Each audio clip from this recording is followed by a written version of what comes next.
Have you ever been out and about and you see a train and the locomotive's brightly colored, maybe yellow, maybe orange, and has an obvious company name on it, BNSF, UP, CSX, whatever it is, and then all the train cars behind it don't have any of the same names? They got a bunch of letters, but it looks more like you pulled out a bowl of alphabet soup than it looks like the railroad actually owns any of their own cars. Well, what's up, guys? This is Heiss, and today we're going to talk a little bit about how things are shared amongst railroads, companies, and a little bit of everybody else. It's kind of interesting and nuanced, and I hope you're going to enjoy it and learn something. It's exceedingly common that a railroad doesn't actually own the train cars that are pulled by their locomotives.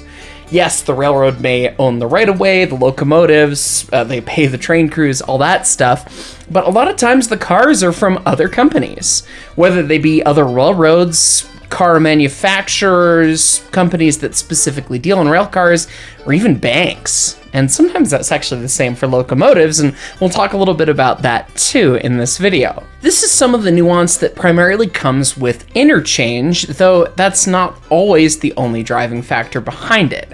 The reality is that for most types of applications, the railroad's not necessarily the best people to actually own the assets themselves.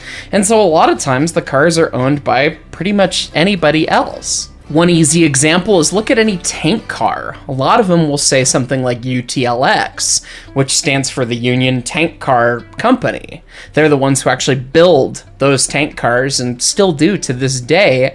And then they just lease them out and have the railroads operate and haul commodities with them, which comes with a lot of interesting nuance the more you think about it. It may seem really easy and smart to go, okay, well, they're a specialty building tank car type people. That's great. Okay, cool. They're going to be really good at making tank cars. Obviously, with hazmat, you want to have a good, strong tank car. So having a reliable company that's building these cars and then owning them, that makes a ton of sense. But when you realize, wait, hang on, these cars are going to go across the country, across different railroads for thousands of miles, what happens if it breaks at some point? Does somebody from UTLX need to show up and fix it? Well, no. That's part of the reason why we have the AAR, the American Association of Railroads. And a lot of times you'll have heard of that acronym before, maybe in terms of standards for signals or couplers or that sort of thing, but it was formed to make sure that there were standards for all of these sorts of nuanced things. If I have a grab iron brake on my gondola that I own just as me, I decide to buy one and lease it out, sure.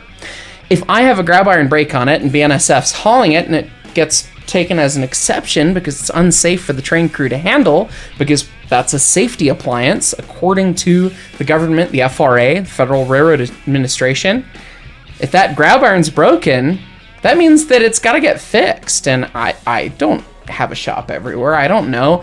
Lord knows that the people at the terminal probably don't know how to get a hold of me as the owner. So they can fix it, and then they'll send me the bill. Something broke? Okay. This is the standard flat rate repair for that thing on that car. Grab irons, couplers, wheel set changes, you name it. It's all been standardized by the AAR and made so that a car shop can bill the appropriate owner. And sometimes, depending on who did the damage, sometimes maybe the money goes the other way. But it's always a nuanced process, and one of the interesting things that goes into a truly interconnected network like we have in the USA. I gave the example of the tank car earlier because hazmat, obviously a big topic that always comes up, whether it be Norfolk Southern in Ohio or the Splody Boys digitally. Tank cars are a great example, but it really applies to almost anything. One of the hugest companies out there is TTX. They maintain fleets and a ridiculous amount of well cars, box cars, you name it, and they lease them out to the railroads. And really, at the end of the day, when you think about it, it makes sense. As big as a company as BNSF or Union Pacific might be, they're already trying to deal with the logistics of owning and managing fleets of 8,000 plus locomotives. Think about how many rail cars there are Oh my goodness. I mean, I don't even know if I could give you an estimate, but I bet you it's probably north of 50,000 at least in the United States when you think about it. Okay, we only got 8,000 locomotives, and how many locomotives are running per train, but they have to have spares for maintenance and all this sort of stuff.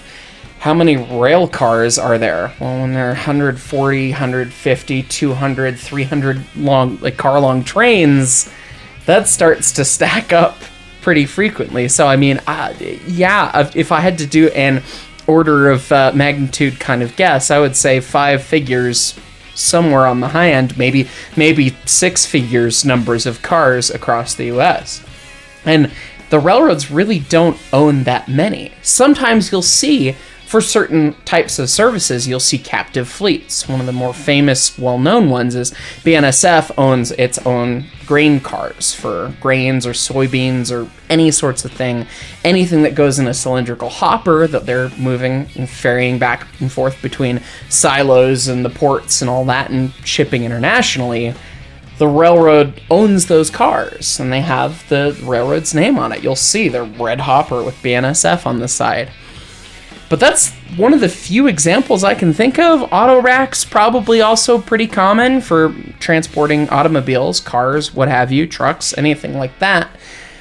Sometimes the railroads will own those. They'll have their own logos and all that on them, but most of the time it is separate companies that are totally disparate that are just saying, hey, yeah, no, we'll lease it out and deal with the logistics. And thankfully we have the AAR to deal with that sort of thing.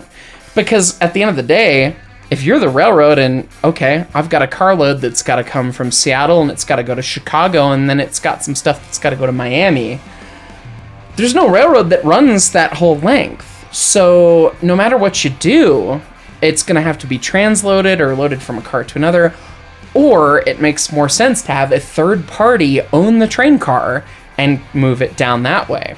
And that's why you'll see logistics and interesting things, particularly as an example, in the video game Railroader. You'll get all these slew of cars in from Interchange to go spot at all these industries, and none of them are from your railroad. You don't own any of the cars. That's just the way it is, because third-party shippers owning the things keeps it separate and kind of can keep little tabs on everybody and makes the system flow a little bit better. Because you can take that train car from Seattle to Miami and hand it off between all the various people, and no one's going, oh wait, no, that's mine.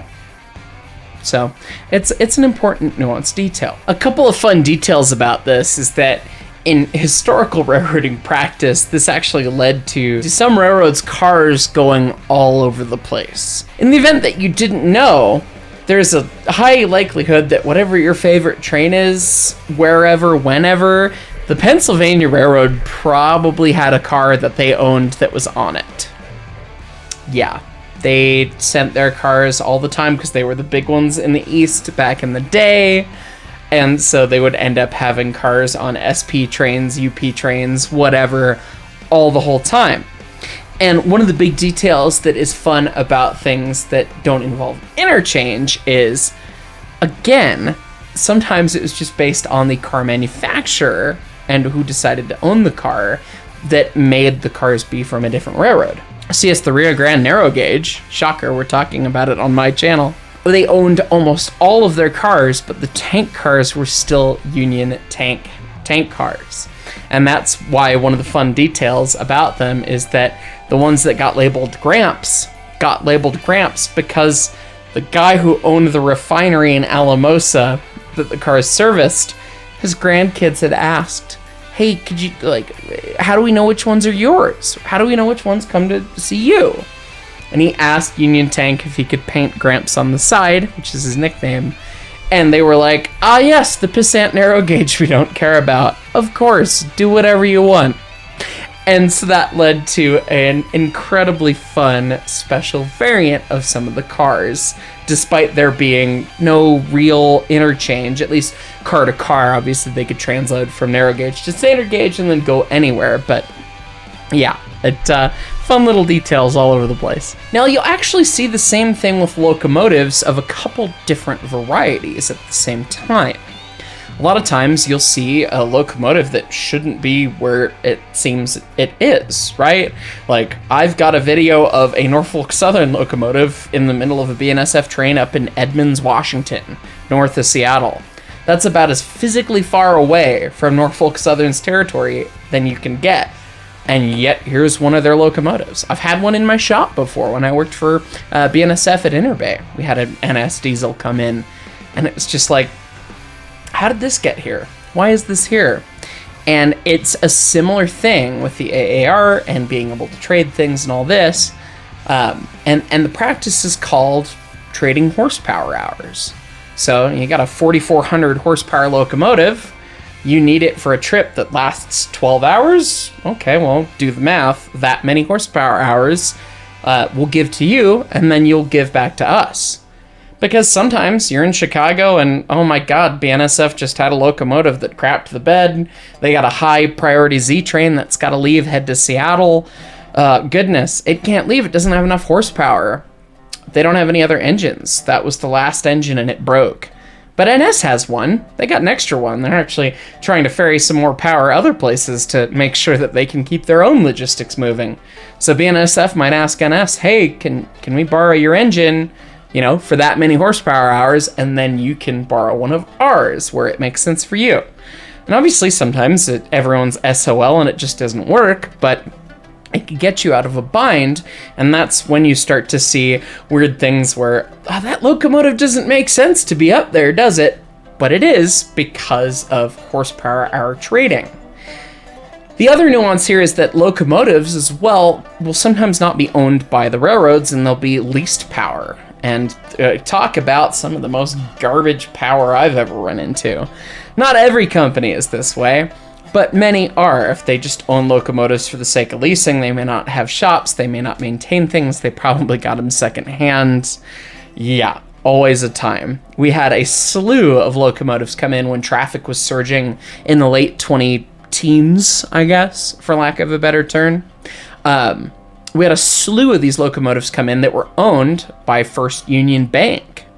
They decided to expand their portfolio and join us on the railroad. And the locomotives all had the designation FURX. It's First Union Rail X, which, honest to God, you have to have 4 letters for your reporting mark with the FRA. X is the common, that's just the ending one for anything that's not big, basically. BNSF, UPRR, okay, that's great. SNDX, that was us with Sound Transit. Sounder, SNDX. You just added the X on the end, and I'd be curious why that specific thing started, because, God, it's all over the place, but FURX being the owner of these locomotives, First Union Bank, and they bought these engines, they put a coat of paint on them, and that's it. They were garbage. They were clapped, and the railroads were trying to get rid of them. They bought them and thought it'd be great assets, and then made a ton of cash leasing them, and we had to go through some of those AAR repairs and go, no, you're gonna pay us for the work that we had to do, because these things just don't work. Anyways, guys, that's a little look at the weird logistics that come around with an interconnected railway system. You end up having cars that are owned by third parties because it just makes sense, and they set up rules to be established so that people could actually maintain and repair and keep things flowing without any questions. It's all standard, it's all standardized, it all makes sense. And as that goes, that's the reason why you tend to see cars that don't have the same reporting mark as the locomotive leading the train, because somebody else owns it, because that's just what makes sense. And then it adds more business for other companies, kind of helps limit some of the monopolizing of things, as challenging as that's been in these later stages anyway, compared to the old days. But at the end of the day, it keeps things moving and making things make sense for a true countrywide system. So if you've ever wondered why, well, that's why you're seeing a different name on the side of the train car than the locomotive. And sometimes that's why you've got a weird locomotive in the consist too. So hopefully that was educational, hopefully you enjoyed it, and as always, thank you so much for watching.